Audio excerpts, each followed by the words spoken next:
血のつながった兄がいると不利な写真まで見せられた。何をしているんですか？困ったな。いないものはいないからね。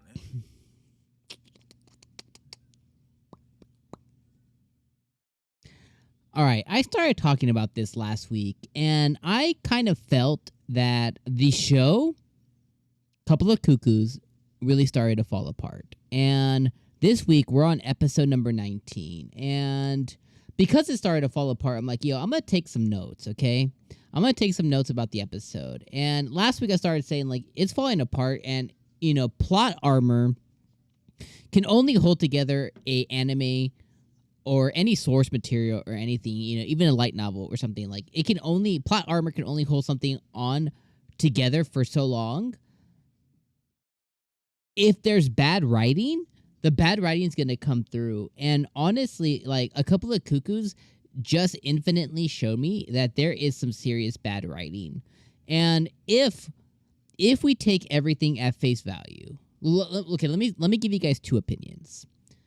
If we take everything at face value, then the whole Nagi and Erica meeting is a total sham. Because that means Erica knew who he was. She basically played him the whole time. So the original meeting of them where she's late and Nagi's there first and they're meeting each other's parents and everything, like, that means she already knew about it, right? And if she has an older brother, you damn well know it's going to look like Nagi.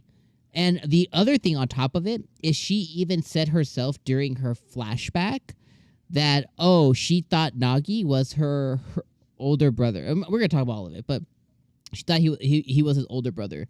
So why the hell were you surprised at the moment that you first met him to learn about that he was the one you're engaged to? If you knew already, like, it's impossible.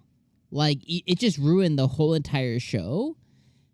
And then at the end of the episode, you have the dad dodging a question over and over. Like, you know, Nagi's like, yo, who the hell's this dude? Where's he at? You know what I mean? Is this dude dead? Is he, you know, he can't be much more than like a year older. So he still has to be in high school too. It's either he's abroad, he's dead, or he doesn't exist and Erica's just effing crazy. Like, I don't know. I feel like, man, and I just want to enjoy the show. You know what I mean? Like, I talked about it last week too, and I'm going to reiterate, like, I just want to turn my brain off and just enjoy the show. Just, you know, some dumb romance, shitty story, but they keep shoving the story in my face as, like, being this, gotcha, right? It's like, no, you didn't. Like, this is awful writing. And because they keep shoving it in my face, and your face too, you know what I mean? Like, you're the viewer too.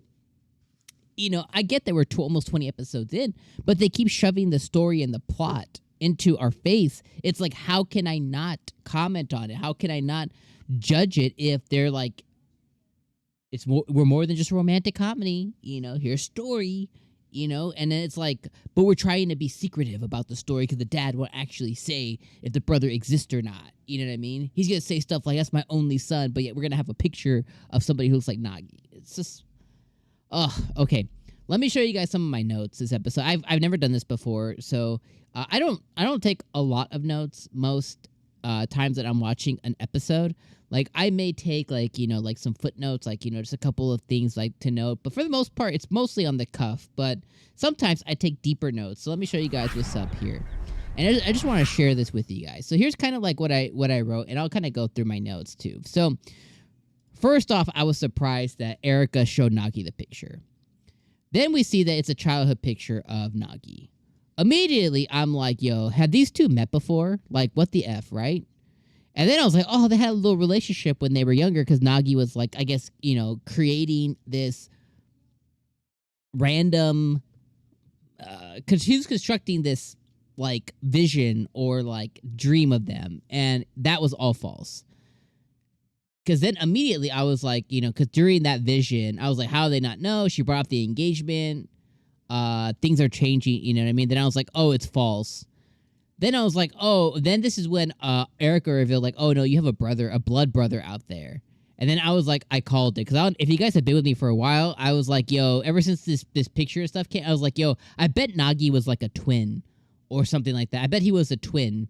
and got separated. But then it's like, okay, well, if he was a twin, then during their birth, I'm sure you noticed that you had two little boys, one boy becoming a girl during delivery. Like, okay, you're not that stupid.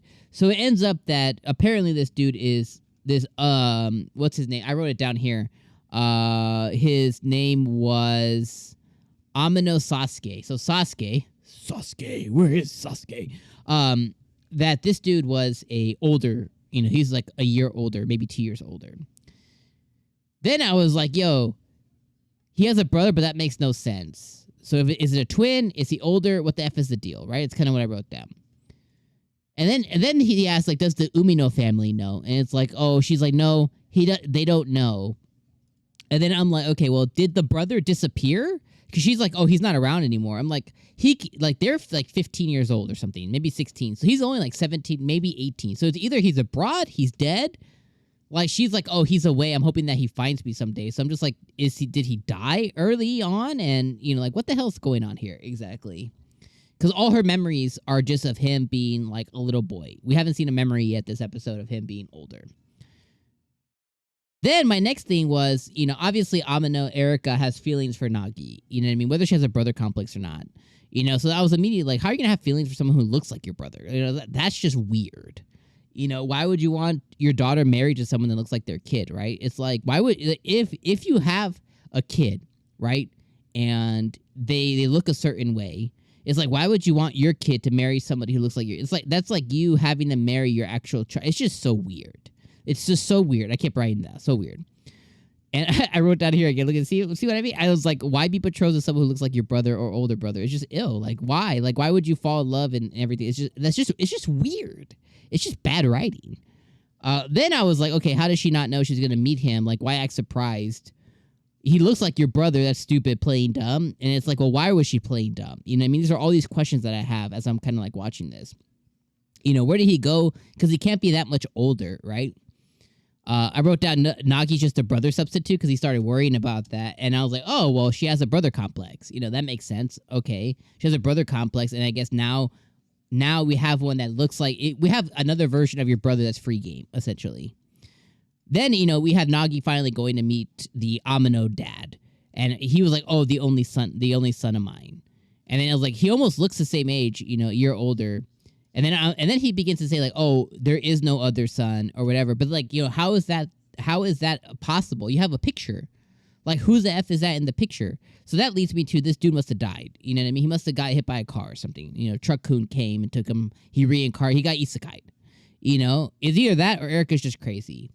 And then at the end, dad totally skews the conversation. And then he's like, oh, well, if you marry Sachi, then everything still works out. And it's like, that is such a weird option. You know what I mean? Oops, wrong one. I run a gaming channel, guys, in the description. But I'm like, yo, that is such a weird effing option. Like, what the F is wrong with you guys? Like, why would you say for him to marry his sister? Like, I don't care what anybody says. Like, why would you even put that forth? It's just so weird. Like, this is this dude's sister. You know what I mean? Like, they lived together for 15, 16 years. Like, why? And how would that solve the problem for him? Because Sachi's not his kid. Erika is. He has no claim over Sachi whatsoever. And if he does marry Sachi, right? Let's say he does go for the Sachi thing. I guess they're in-laws in that sense. So, I mean, I guess he can still have a family claim. Just so effing weird. I don't know. This show just fell apart for me. Like, my enjoyability, like, just effing plummeted. Like, I'd rather them not dive into any of this and just be, like, stupid, weird, foursome, harem-type comedy stuff. Like, just, like, this is bad writing. Like, I could write better than this. Okay, I probably can't write better than this. I probably would just write something just as stupid because I'm a bad writer. But, like, you know what I mean? I don't know. Let me know what you guys thought. I'm going to leave you guys in those thoughts. I'm disappointed in this episode. I'm going to keep watching. We only got 5 episodes left, so let's see if it comes together. Let's see if it makes sense, but I doubt it. All right, my friends. See you guys next weekend. Deuces.